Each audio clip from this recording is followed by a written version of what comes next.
नवरात्र का पावन पर्व ये केवल भवानी का पर्व नहीं है। दोनों नवरात्र दुर्गा के तो ही हैं, पर मूल रूप से चैत्र नवरात्र भगवान राम के जन्म का पर्व है और शारदीय नवरात्र भगवान राम के विजय का पर्व है। जय हो।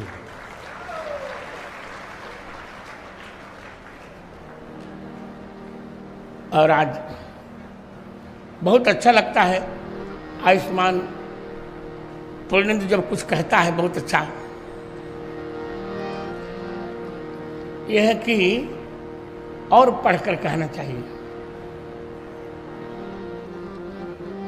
एक घटना जो इन्होंने बताई मैं भी बता रहा हूं उसको।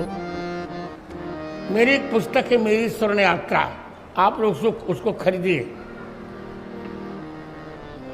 और एक पुस्तक मेरी है बहुत अच्छी, मिल जाएगी आपको, राम कथा कालिका कराला। वो भी आज लीजिएगा, हमारे बुक स्टॉल पर है। वो कथा थोड़ी सी इसने थोड़ा सा अंतर किया, वो भूल करके बालक ने। ये स्वप्नादेश नहीं था, ये मेरी माता जी के जीवन की सत्य घटना थी, स्वप्न नहीं। और 13 जनवरी नहीं, ये 14 जनवरी 1950 4 बजे दिन की घटना है। ये घटना ये है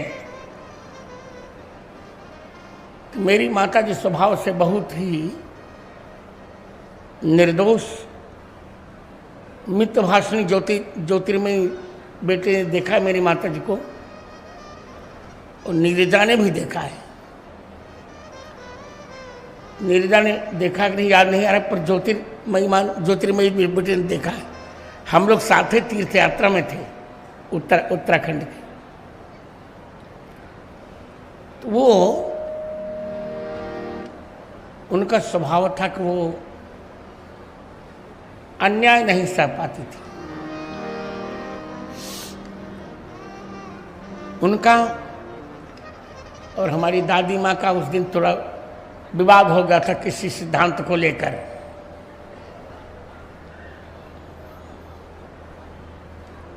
और सिद्धांत इतने था कि दादी माँ कह रही थी कि राम जी विष्णु के अवतार हैं, और माता जी कह रहे थे कि नहीं, भगवान राम विष्णु के भी अवतारी हैं। उन्होंने पक्ष दिया, अच्युतम केशवम राम नारायण लिखा है, नारायण रामम तो नहीं लिखा है, राम से नारायण। जब माता जी ने पक्ष दिया तो दादी माँ को मेरी क्रोध आ गया। उन्होंने कहा कि तुम मेरी बहू होकर बहुत बोलती हो।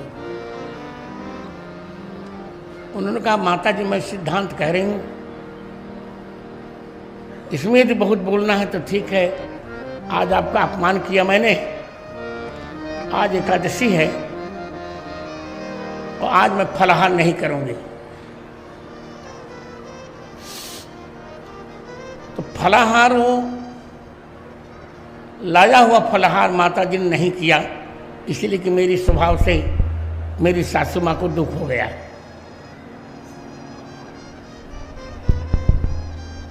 अब मेरे जन्म के केवल 6 घंटे बचे थे।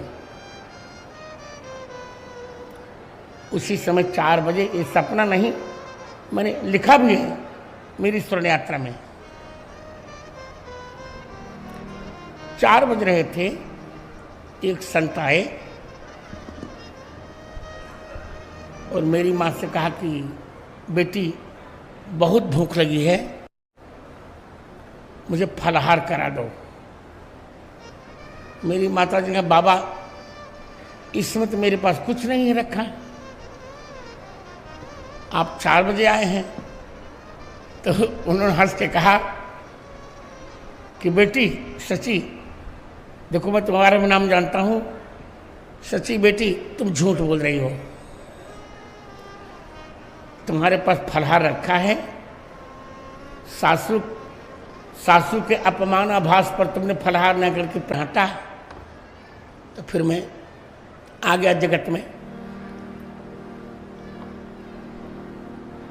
बड़ा आनंद है।